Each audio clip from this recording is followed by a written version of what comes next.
Good afternoon, everyone, and welcome to the latest of Fieldfisher's Data and Privacy webinar series. My name is Renzo Marchini, and I'm a partner in the data team here in London. Thank you so much for joining us. We gave a webinar on the Data Act around a year ago, soon after it was adopted by the EU, where we covered some of the more technical aspects of the legislation. And really, we were just trying to serve as a call to arms for our clients and people to begin to get ready, because there was a tight timescale before it fully became into effect later this year now. So for those of you interested in a somewhat different take, a recording is available. Do drop any of us a line, or you can find it on our YouTube channel. As I say, it comes into effect in September this year, a little over 4 months away. And we thought we would share with our audience some of the experiences and thinking that we have evolved as we've helped various clients over the last year navigate the consequence of this legislation. We've been helping them both in cloud switching provisions, but also in connected devices, and helping them develop project plans to get ready. So as a reminder, the Data Act is part of the EU's Digital Reform Initiative and will apply to many in the connected device sector, but also cloud computing companies. Its main aim is to improve access to data within the EU market for both individuals and businesses. So that's an important point. It isn't just individuals who have rights under the Data Act. Businesses, enterprises also have rights under the Data Act, in effect, very similar to GDPR access rights and portability rights. Data need not be personal data. Indeed, often it won't be. And those asserting rights can do so in a number of different ways. So the motivation of it is to release data, and I'm quoting the European Commission here, to foster innovation and economic growth, and to create a fair and innovative data economy. I'm joined by two colleagues who have also been working closely on some of these issues for some of our clients. Nuria Pastor is a director in our team, and Charlie Gall is an associate. We will finish within the hour, that is by 5 p.m. A couple of housekeeping points. Do ask us questions through the Q&A on your screen. We will try and take them at convenient points, so do keep them coming. There should also be time at the end. If we do run out of time, we will respond to questions posed in writing. We will send you a copy of our slides, indeed even a recording, which will also be posted on YouTube, so you don't feel as if you need to scribble everything down as we go along. Please do subscribe to our blog. Please do subscribe to our YouTube channel.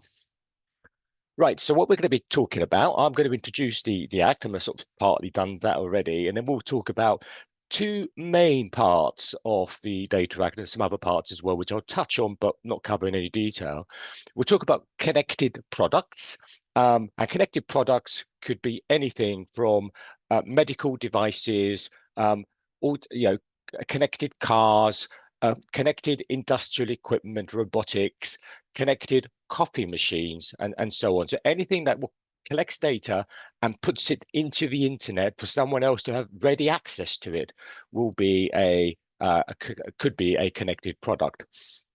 The second main tranche of provisions that we'll be looking at, just change tack completely, will be in relation to cloud switching and the idea that the European Commission had in proposing this legislation to prevent lock-in by enterprise customers primarily to a particular type of cloud provider, and they are entitled to have any hindrance to switching their service to an alternative provider removed by a particular date.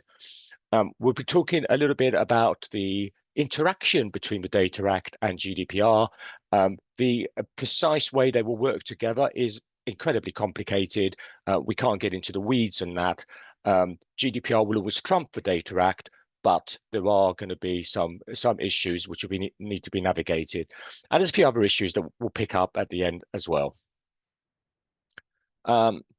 Thank you. So the timeline, as I said, it actually came into force in January last year, so it was on the statute book. People were supposed to get ready, and most of the rights and responsibilities outlined in the Act are anticipated to take effect in September 2025. In September 2026, there are an additional lengthy transitional period in relation to designing products to allow ready access, and Nuria will be talking about that in a moment. And lastly, there's yet a even more delayed transitional period in relation to some provisions around unfairness of contract terms that we'll talk about at the end. Thank you, Charlie. So what does it do? There was 6 main areas covered by the Act. We're going to talk about the first 3 in the list. It set out a framework for access to data on connected devices and for portability of data on connected devices. We'll spend some time on that, so I won't elaborate. It eases switching between cloud providers, and the technical term used with a definition are providers of data processing services. We'll also talk about a new statutory control on standard terms contracts and the restriction on having terms input into a contract relating to access and use of data which are unfair. And this, as we'll mention later, this will be the first time that the EU has legislated unfair terms in relation to B2B contracts. There is, of course, a directive from the 1990s already in relation to B2C contracts. There's some other provisions in there which, if relevant, I'll mention them for people in case it is relevant to you. There are, if you're in the public sector, there is provisions around facilitating access to data by public sector bodies.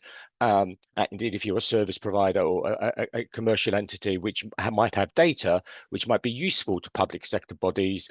And it's sort of indicative that this was drafted in the COVID era, if I can call it that, because examples given of when public sectors can get data from private organizations include pandemics. So a means to get data that's going to be useful for the public good. There are provisions around law enforcement access from non-EU countries.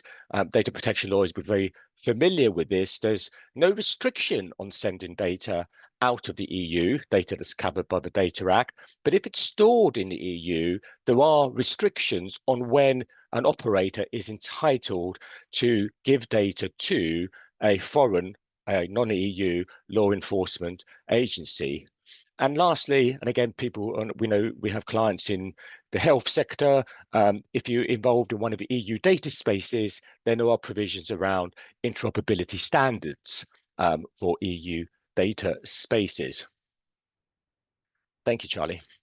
So if you move to the next slide. So the next slide shows the paradigm which the European Commission has in mind in creating an access and portability right for enterprise data. We've got 4 different parties here. We have a manufacturer of a coffee machine, so it's 3 different parties. We have a manufacturer of a coffee machine. We have a coffee machine which is connected. It does collect data such as the pressure of the water, the temperature of the water, how many cups of coffees have been made, of what type, when, and so on. And that data is either stored on the machine or is stored on a quote related service, quote, an app perhaps that the manufacturer or someone else puts into the market for the cafe owner to actually tinker with the parameters or find some information about how many cups of coffee were actually made on a particular day. And the cafe owner, it's not an individual. It could be an individual, but a cafe owner, as I say, can be an enterprise, can be a company. They're the user, to use the terminology of the Data Act, of the connected device of a coffee machine, and the data holder is the manufacturer of the coffee machine. And what the European Commission's policy consideration here is this data could be very useful in an aftermarket, for example, in relation to unauthorized services of the coffee machine. The owner need not have to go simply to the manufacturer of the machine to get it serviced if it can get data out of the machine, out of the manufacturer, and provide it to the servicer. So there is a right in the Act, which we'll talk about, for access and for portability. So that's the paradigm to have in mind. But just to reiterate, it isn't just coffee machines, of course. Thank you, Charlie. So what we've been helping with clients over the last year is primarily to scope out what might need to be done in relation to the different operative provisions. This is very typical, I suppose, in the sense of any sort of regulatory change. These things are defined. A connected product, the definition merits looking at in detail. And the first thing to do is try to understand, is anything in your suite of products a connected product as defined? The Data Act sets up, as I say, the example I gave of the app to control the coffee machine, a service which is not which goes alongside the connected product. The person provided that related service might be the manufacturer, but it might be another publisher of an app or website or whatever. So data in the related service will also be potentially in scope. So you need to identify what related services there are. And who's in scope? Well, a manufacturer might be, the provider of the service is likely to be. The term used is data holder. The data holder, and the definition New and I were talking about this yesterday, the definition is incredibly circular. The data holder is anyone who's got entitlement to the data, and or got obligations under the Data Act. But the idea is, if an enterprise has data that's generated by the use of the machine by a user, then they're a data holder and they're going to be in scope. Like with GDPR, there are territorial scope issues here. Simply because you're not within the union, it does not mean the Data Act does not apply to you. A manufacturer of a connected product who places in the market in the union the connected product is going to be captured by the Data Act, and providers of related services to the products who are placed in the market in the union. Again, if the provider is out of the union, they're still in scope of the Data Act, and you get the idea, but data holders as well. Thank you, Charlie. And Nuria, I've spoken enough. Thank you, Renzo, and good afternoon or good morning, everyone, depending on where you are. So as Renzo said, we've been working with clients on these matters. And in the next few slides, I'm going to go through some tricky issues that we've come across and our learnings that you can take away. So hopefully it'll be helpful. So let's have a look first at the obligation that the data creates for manufacturers in relation to the provision of access to the data. So the Data Act sets out two regimes, one under Article 3, which is an obligation for the manufacturer to design the product to allow direct access to the data.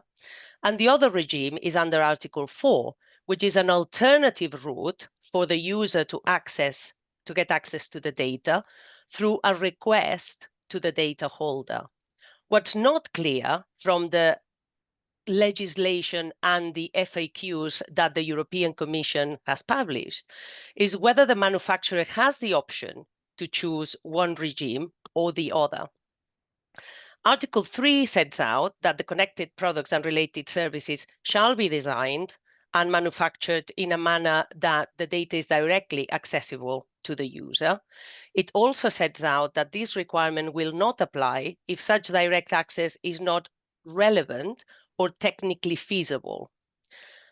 Note that by direct access, we don't necessarily mean that it will require, it should allow the user to access the data physically from the product itself.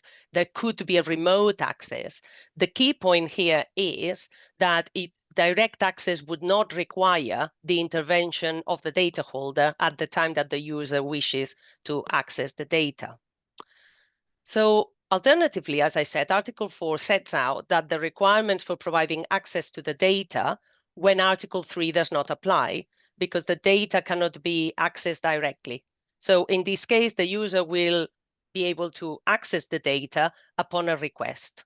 So as I said, this begs the question as to whether Article 4 only applies when direct access is not relevant or technically feasible, or whether the manufacturer has a choice to choose between the Article 3 regime or the Article 4 regime.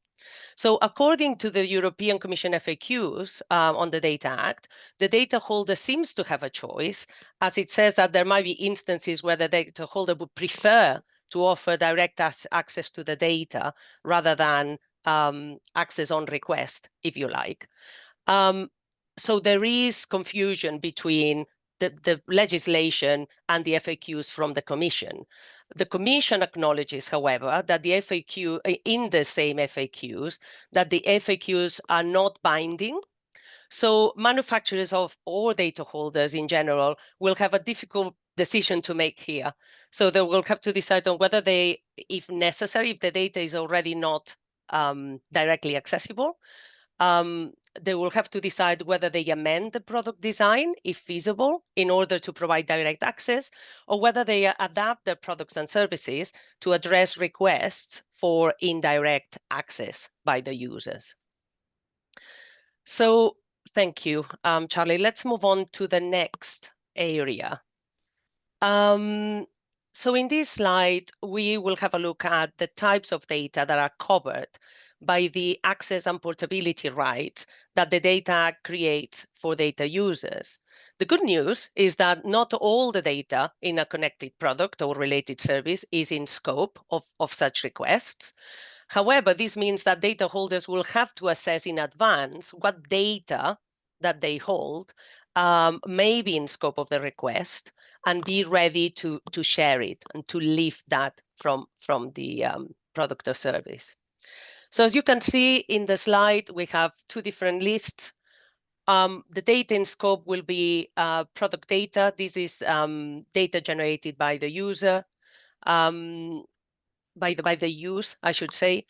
Then we have also in scope the related service data. Renzo has explained already you know what this type of data is, and these are all defined terms within the Act. So I will not go into the detail here. But what's important to remember is that also in scope is the raw data, what's called the pre-processed data, and the metadata that's generated by the product. Especially in relation to the metadata, what the legislation says is not all metadata, but it's the metadata that's necessary to make the data made available, understandable, and usable for the user. But we have quite a long list as well here in terms of what's out of scope.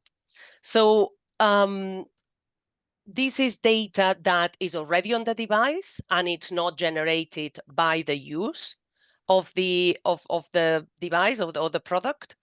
Also not in scope is data that's not readily available.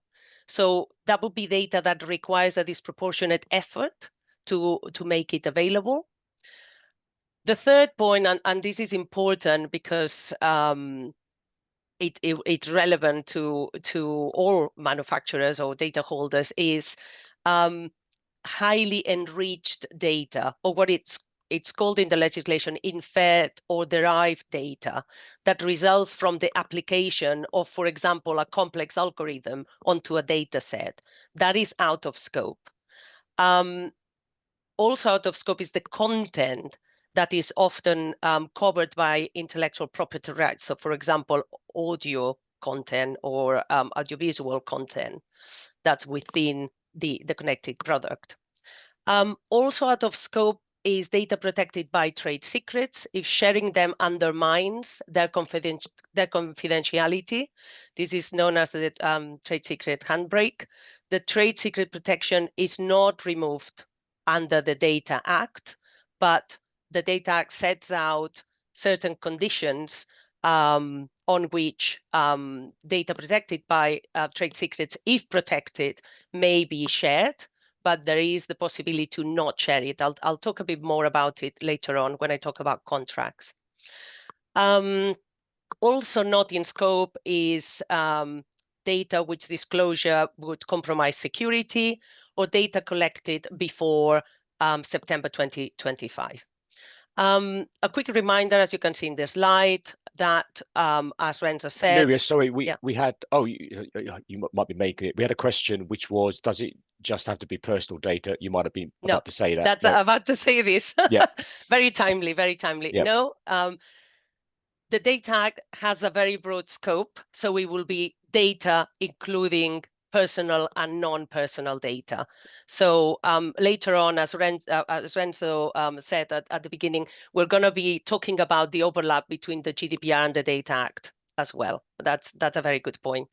Very timely question as well. Thank you. Okay, let's move on. Thank you. So let's talk about the transparency requirements. So the Data Act sets out the requirement to provide transparency information to users. As you can see on the slide, the list of items which have to be covered in these notices regarding connected products or related services is a similar list in both instances, but it's not exactly the same. And actually, the list of items is much longer when it comes to the provision of notices of related services. Some elements in that list will overlap, so do overlap. So for example, in relation to the type of data, the estimated volume of the data, the collection of frequency of the data, the arrangement for the users to access that data, data retention periods, and so on. However, there are other items which only need to be included in the notice regarding related services. So for instance, the description of the use of the data by the data holder itself, or user rights to lodge a complaint, and whether the data holder is the holder of the trade secrets contained in the data, and if not, who is the data, who is the holder of the trade secrets. So as I say, similar list, but not the same. In relation to the questions at the bottom, so when, how, and by whom. So when does this information notices need to be provided? So they need to be provided before concluding any contracts with the users. So in relation to connected products is before concluding a contract for the purchase, the rent, or the lease of the connected product. And in relation to related services is before concluding the contract for the provision of the service. Regarding the who, what the Data Act sets out for connected products is that it will be the seller, the renter, or the lessor who will be providing the notice, and this may or may not be the manufacturer. And then for the related services, it will be the provider of the service. And finally, how? How is this information going to be provided?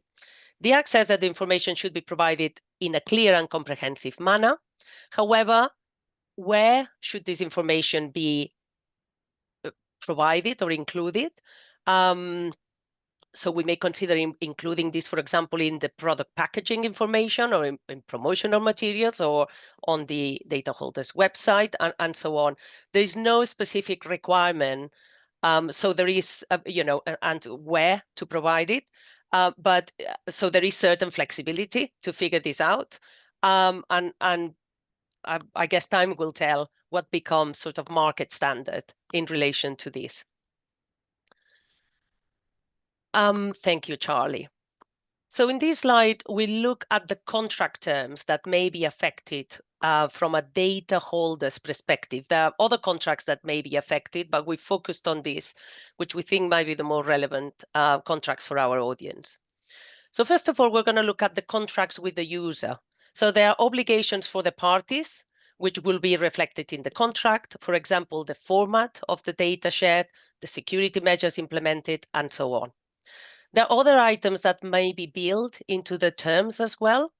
The Data Act allows for the data holders and users to contractually restrict or prohibit the access, use, or further sharing of the data under certain circumstances. And these circumstances are limited.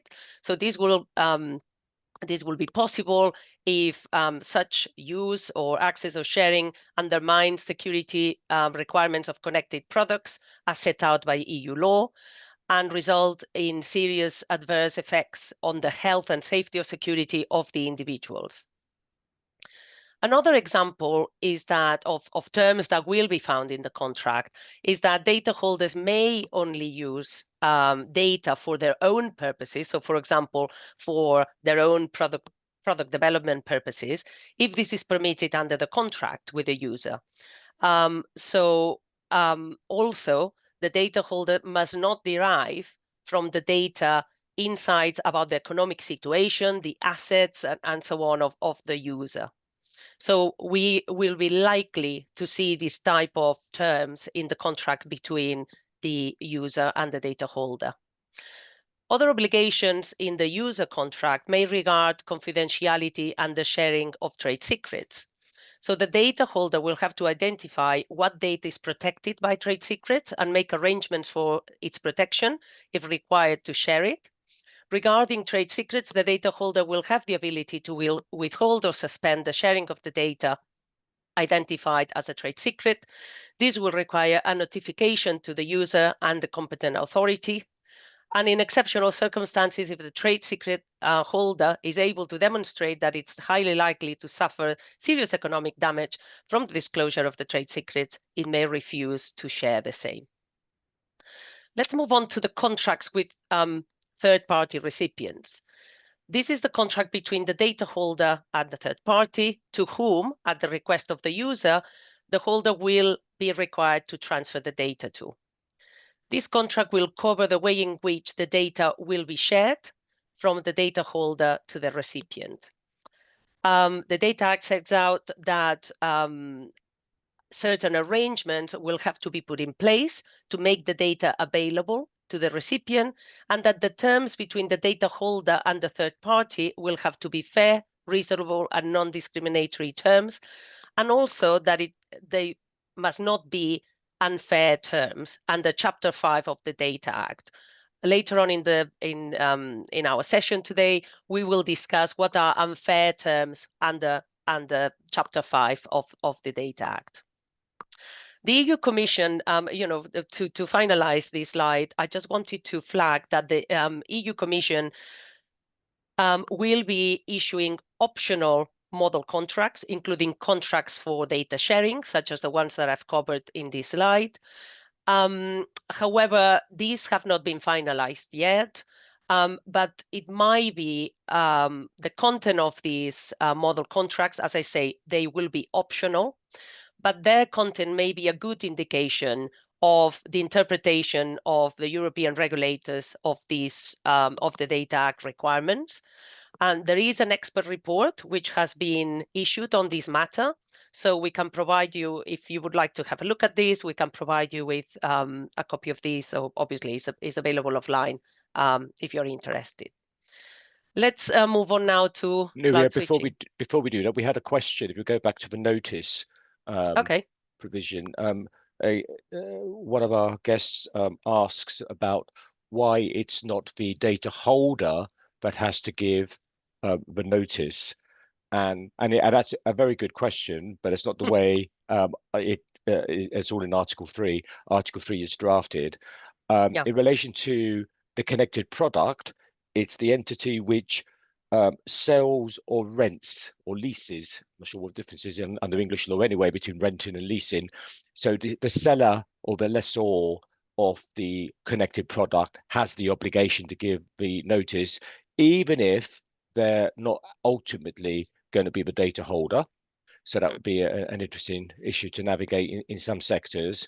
And in relation to a related service, the way it's drafted is the provider of the related service. So here you imagine a contract for the service, for that app, for example, that I was envisaging in relation to the coffee machine, and accompanying the terms of use of that app will be a Data Act notice. Yeah, and what's interesting here is that this question actually highlights the complexity which Renzo, you and I discussed this yesterday. We didn't want to go into these levels of complexities in today's session, but the complexity that other parties may need to have these additional terms in their contracts in order to make sure that whoever is required to provide these notices has the relevant information available to them from the manufacturer, for example, in order to fulfill the transparency requirements. Yeah. So if you're a distributor of a connected Exactly. product, you're going to want to make sure that your manufacturer is providing you the Data Act notice that you need to then provide to the customer. Yeah. Okay, handing over to you guys. I think it's Charlie. It is. Yeah. Thanks, Nuria. So as Renzo mentioned at the outset, as well as covering that sort of the big sections on connected products and related services, which is what most people think of when they think of the Data Act, there is a whole host of rules around the use of sort of data processing services and their ability to switch to other providers, as well as sort of interoperability between those services. So in short, the main requirements imposed under the Data Act are requirements to be able to facilitate switching, and that could be to another or many other providers of sort of the same service type, or it could be back to the customer's own infrastructure, so back customer's on-premise setup. And then they also place restrictions on any obstacles that might prevent a customer from being able to switch. So if there's difficulty from them being able to port that data, if there's excessive charges from being able to do that. So picking up first of all, a cloud service provider, or as Renzo has already outlined, Data Act terminology refers to these as a data processing service.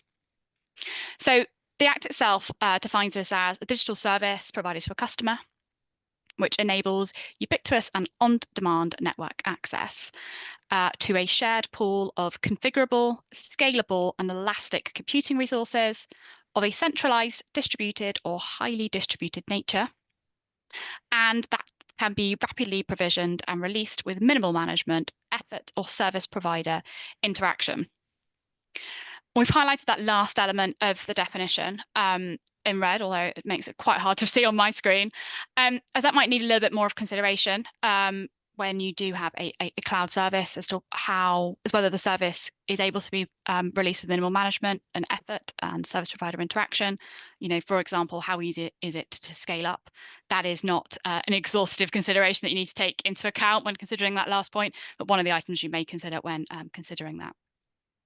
Also worth noting that this concept of a data processing service or a cloud service provider isn't just related to services which are available generally, so bespoke and custom-built services. There's also provisions on that within the Data Act, so they don't automatically fall outside. Article 31 itself sets out a specific regime for sort of certain custom-built data processing services. So it's not as easy to say, actually, this is custom-built. We're not within the scope of the Data Act. It's really important sort of getting into the detail of that definition to understand your applicability. But also worth noting the recitals, they do make it very clear that the expectation of the Commission that it will cover a substantial number of services with a very broad range of different purposes, functionalities, and technical setups, and specifically calls out IaaS, PaaS, and SaaS. It's just worth noting that it tends to be very broad. So similar to the first half of the session, and we could say the first half of the Data Act that Nuria and Renzo have already covered, there are some preliminary sort of scoping matters should you be looking at the outset. So do you provide a data processing service, as I've just said, looking at that definition we just had on the screen to assess whether any of your services could fall within that scope. And once you've assessed whether you are within that scope, considering what data that you process is within scope. So again, not limited to personal data only, it is non-personal data as well here.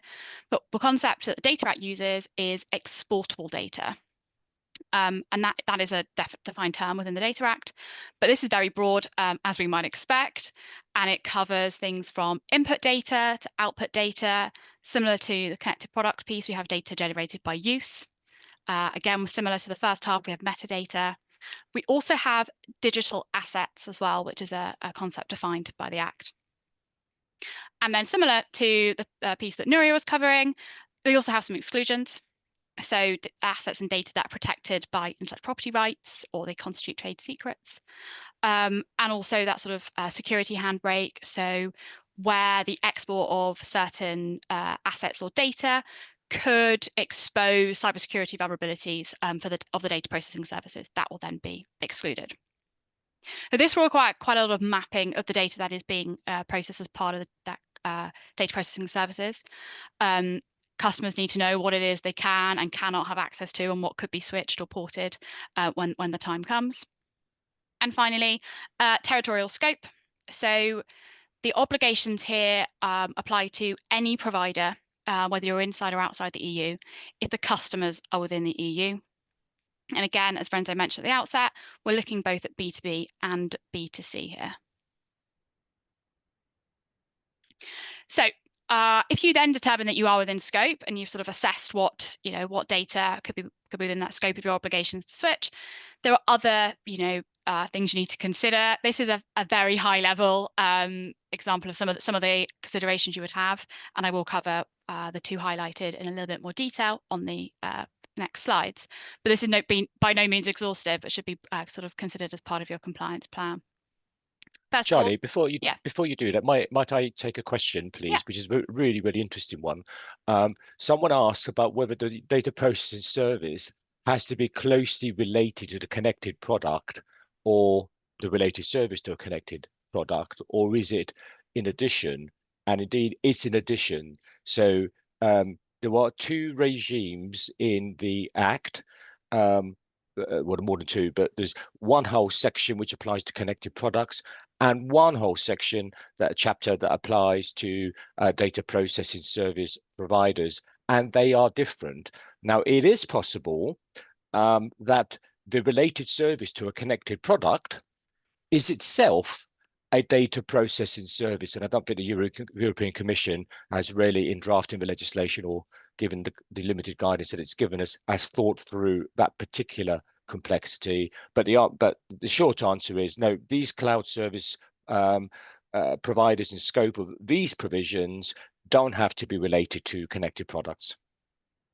Thanks, Renzo. I think that's where sometimes that confusion does come up, because we're so used to thinking of the Data Act about IoT things and devices, rather than actually being aware that there's sort of, I guess, separate half of the Act itself is covering data processing services which might not be connected to a product at all. So yeah, picking up on a couple of these items which are sort of key for your compliance plan. So agreements, like Nuria covered, certain contracts will need to be updated. Obviously, your contracts with your customers, because there are certain mandatory terms which you need to set out around switching. And that also might have knock-on impacts to sort of your vendor and supplier contracts where you'll need their assistance. There is also a second part, which has been touched upon briefly already, around sort of some of the unfair contract terms in the B2B scenario, which Renzo will come on to. Switching charges. So as I mentioned, one of the key requirements is sort of phasing or to getting rid of any obstacles which might prevent customers from being able to switch. Hence, they're trying to phase out the switching charges.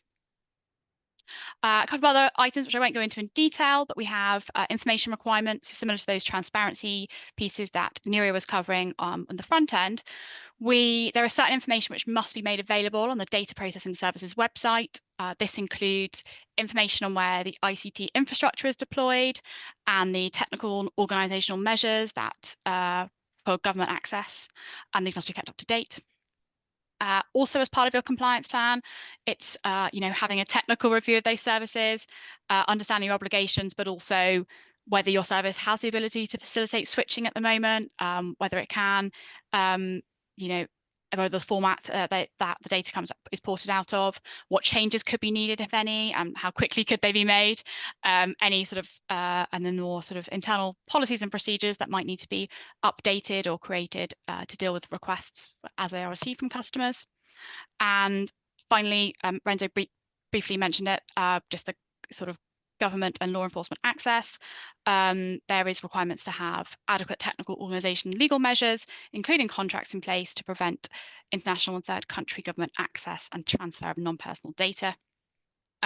Just noting that this, is the actual scope of that is different to the GDPR, and so might also require further policy updates or new policies to be in place. So I said I'd pick up on the agreement in a little bit more detail. So this slide's looking at some of the mandatory terms. So the Data Act sets out those specific mandatory terms which must be included and made available to the customer. And what the Act says is it must be made available to them in a way that the customer may store and reproduce that contract, i.e. I think they're trying to avoid just links being provided where a customer doesn't have access to that again in the future. Some of these requirements include making it clear that there's a right to switch and the timescales for that. I will come on to those timescales, but they are quite strict, what that means. And that must also include that right to switch to a different provider. You can port the data and digital assets, or whether that's erasure, which could be instead of or in addition to switching. It must be clear that during the switching transition period, the provider must provide reasonable assistance to the customer and third parties. It must act with due care to maintain business continuity, must provide clear information on any known risks to the switching process, must ensure a high level of security throughout that switching process. It also must provide an exhaustive description of the data and digital assets that can be sort of ported during that switching process, including those that are exempt. So that sort of list I covered when we were looking at the scoping of this section of the Data Act. And that is where the mapping that I mentioned will be crucial, because you do actually have to set this out within the contract itself. And also a clause guaranteeing full erasure of the data after that retrieval period. So as I said, the timescales are set out in the Act for this, I guess, switching process, and they are quite strict. And if you've, for those of you working in this area, may realise that actually it's quite difficult to achieve some of these when we're getting to sort of the maximum transitional period, for example. So we receive a notice from a customer to initiate switching, and that notice period, which is called the maximum notice period, can be for a maximum period of 2 months. That's what the Act says. After expiry of that notice period, that's when we have what's called the transitional period kicking in. And that transition for the services to the new provider, or sort of back to the customer, must occur without undue delay, and in any event within 30 calendar days, being the maximum transitional period. So that sort of transition is very brief, very short, to be able to be set up and get that transitioned over. After that 30-day period, service is switched or ported. And then on expiry of that 30 days, you have the minimum data retrieval period.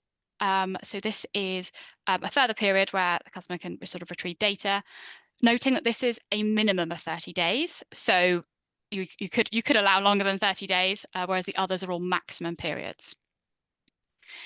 It is worth noting there is possibility for that maximum transitional period to be extended, but this could be both the provider and the customer.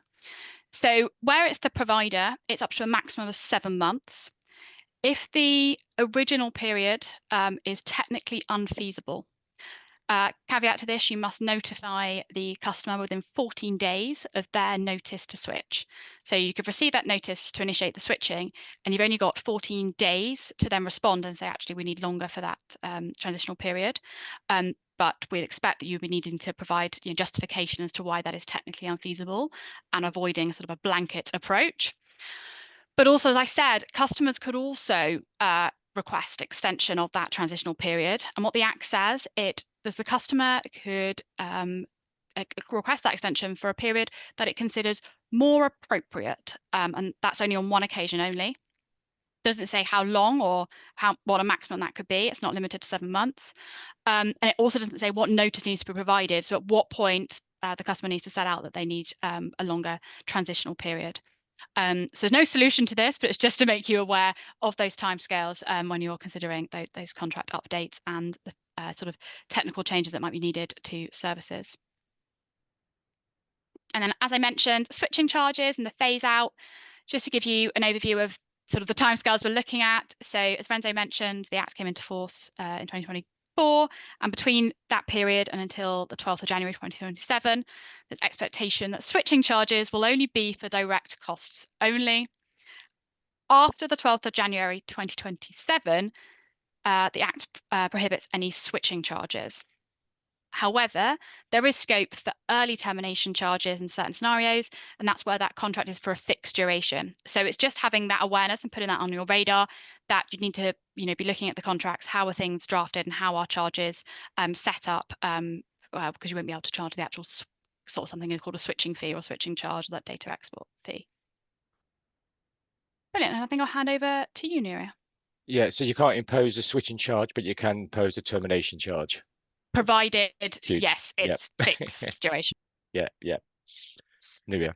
Okay, on that happy note, let's move on to other areas to consider. So, I'm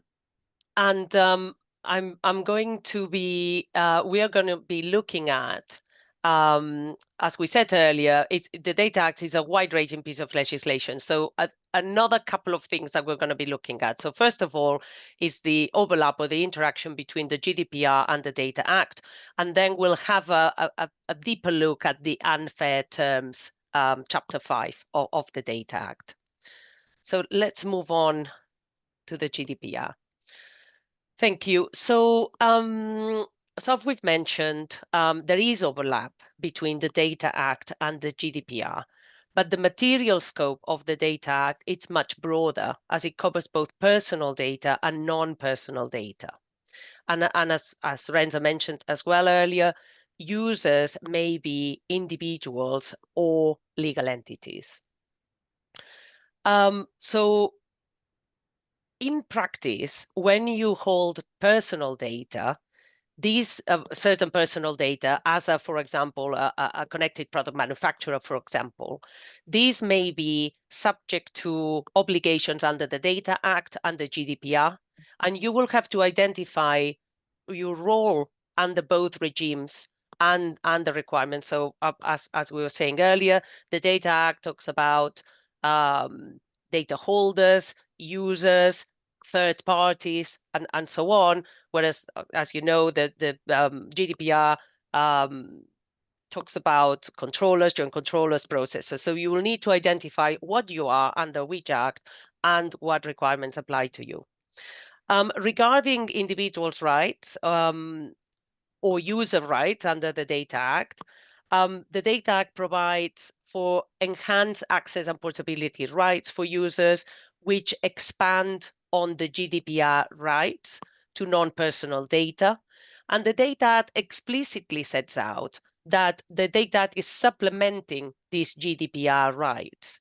And what the Data Act also says is that in this context of portability and access rights, if there is a conflict, the GDPR will prevail over the Data Act. So in practice, our conclusion is leverage your experience from the GDPR compliance to comply with the Data Act.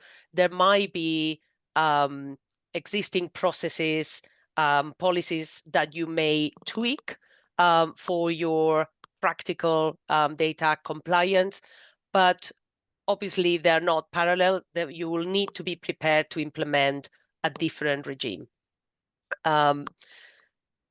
In terms of the overlap, last year, Renzo mentioned that we run another webinar on the Data Act. And in that webinar, we set out a detailed comparative analysis between access and portability rights under the GDPR and under the Data Act. Obviously, we didn't want to use the time to repeat ourselves, but do go back to that because it's a useful comparison, and hopefully will help you with your individuals or users' rights implementation efforts. So I'll hand over to Renzo, I think, now for the unfair terms. Yeah, thank you. So a change in tack again. One of the chapters of the Data Act applies very generally to various contracts in relation to access and use of data in B2B. Now, there is unfortunate drafting, as in this chapter, as there is all over the Data Act, in that you, on first blush, because it uses the words of access and use, which are terms used in the chapter on connected products, one might think it only applies to connected products, but I think that's not the correct reading. Having reflected quite a lot on it, it applies to any contracts for access and use in relation to the which under arrangements which are otherwise regulated by the Data Act.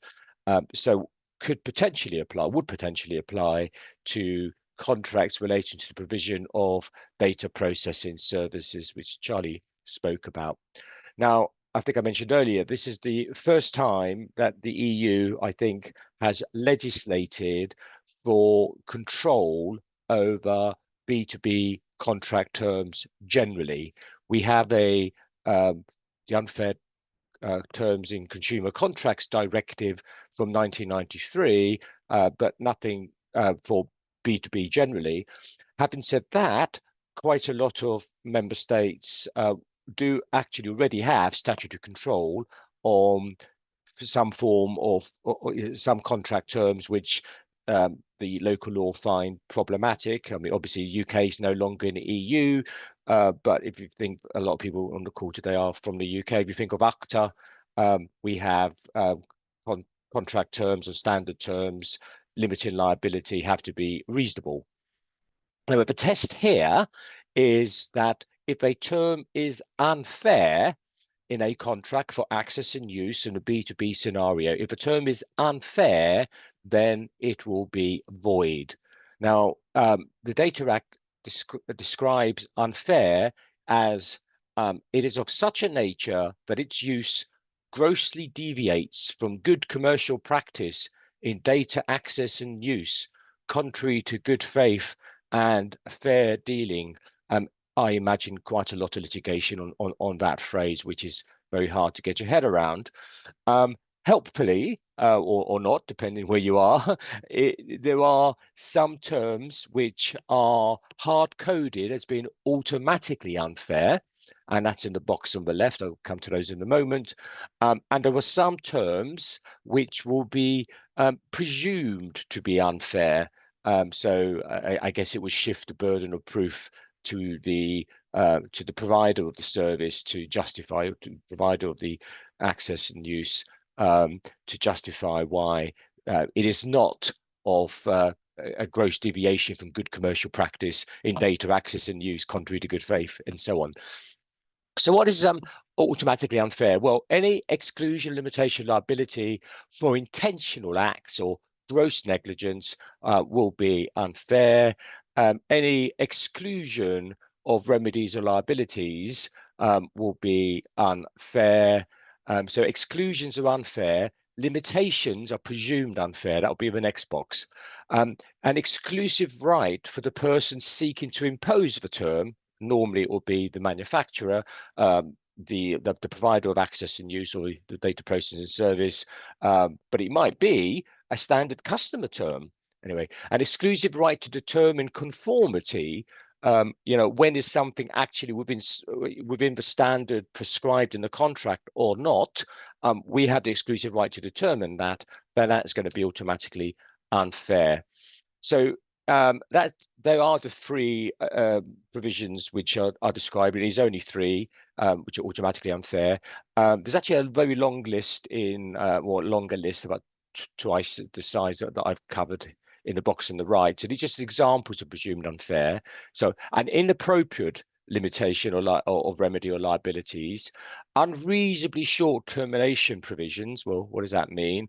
A broad right to use the data for the person putting the provision there.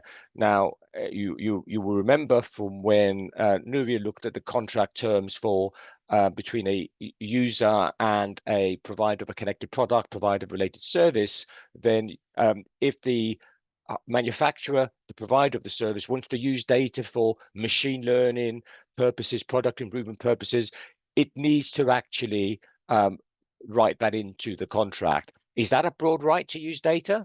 No, probably not. But who knows where the courts will end up with that one. Unilateral substantial changes to the price, format, quality, where no valid reason, at least without accompanying termination rights. So you can't just put a contract term and say, I will increase the price up to whatever I feel like charging this year. Anyway, so yeah, that's also, so what the takeaway from this part is anyone that does anything in relation to contracts for connected products, contracts for cloud services, will need to check their standard terms against the the Data Act applies, selling into EU against the unfair standard, which is going to come in later this year. There is a provision saying that it doesn't apply to existing contracts for 10 years. Sorry, for existing contracts which are until September 2027 if they're particularly long. And probably yes. Okay, and I think Charlie, is that it? No, one more slide for New Year. We got 5 minutes left. Thank you. I won't need 5 minutes, so we can have some time back. So I guess to conclude, what should you do now? What are the next steps? So as you can see, the Data Act is a complex piece of legislation. We do hope that today's session will be useful, and it has allowed us to dig a bit deeper into the Data Act. And as we said, it does supplement our session from last year. So in terms of next steps, our recommendation is that you assess whether you may be subject to the Data Act. For example, as a manufacturer, data holder, user, are you a cloud provider, and identify what your role is and what your requirements are. So map what requirements will be relevant to you, and seek senior stakeholder buy-in. Your data compliance program will need to be resourced, and now is the time to get the budget in place and secure the budget to look at this and roll out your compliance program. Put a compliance program plan together or project plan and involve all the relevant stakeholders.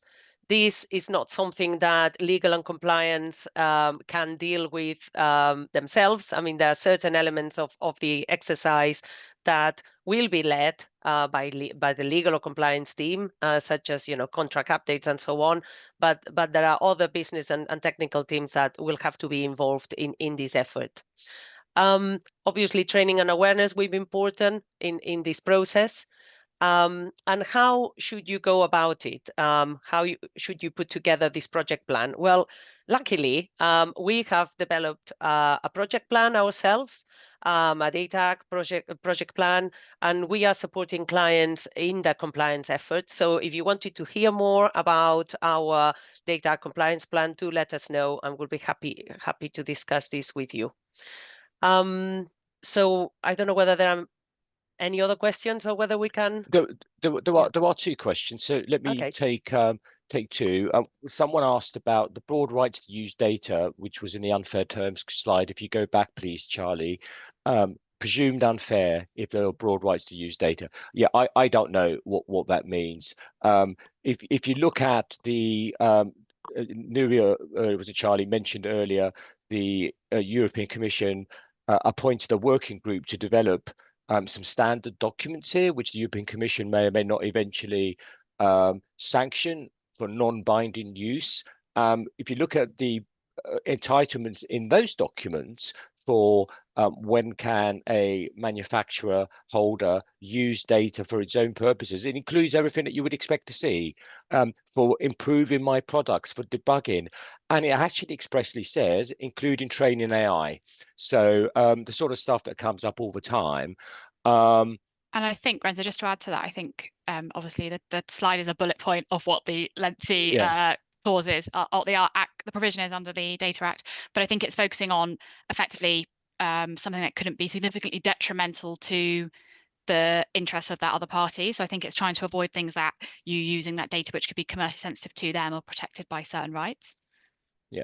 Yeah, thank you. Thanks for that reminder, Jolly. And the last question, and then we'll close, is what are the penalties under the Act? Excellent question. We don't know yet.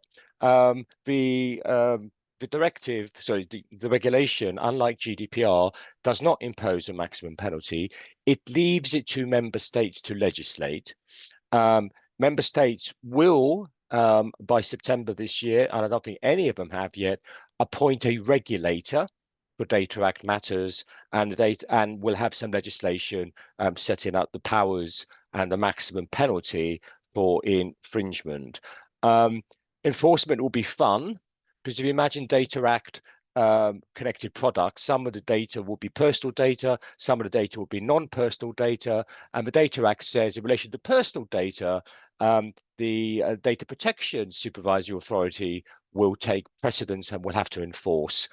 So if a member state goes off and legislates for a new regulator, they might not, they might just give it to the data protection regulator, then you'll get a parallel regulators enforcing similar facts because there are two different types of data. Thank you for that question. We're on the hour, so I will close there. Thank you very much for joining. I trust it was helpful and gives you some of the answers that you were looking for. As I say, we'll send slides, a link to the recording very soon. And do subscribe to our lists so that you get blogs and invitations. And reach out to anyone at Fieldfisher if you've got any questions. Thank you.